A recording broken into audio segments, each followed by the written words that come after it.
আপনারা জানেন শাহজালাল ইসলামী bank banking কার্যক্রমের পাশাপাশি সারা বছরব্যাপী বিভিন্ন কর্মসূচি পালন করে থাকে, যেরকম দরিদ্র অথচ মেধাবী ছাত্রছাত্রীদের বৃত্তি প্রদান, শীতকালে শীতবস্ত্র বিতরণ, কোথাও বন্যা হলে বন্যার্থদের মাঝে ত্রাণ বিতরণ এবং বর্ষাকালে বৃক্ষরোপণ কর্মসূচি।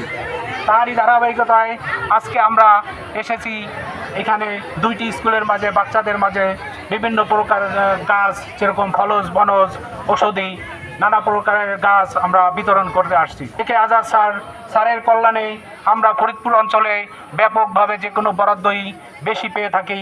তা আপনারা দোয়া করবেন শাহজালাল ইসলামী যেন প্রতি বছর এরকম আপনাদের মাঝে বরাদ্দ এবং বেশি পাওয়া এবং আপনাদের মাঝে আমরা বিতরণ করতে পারি।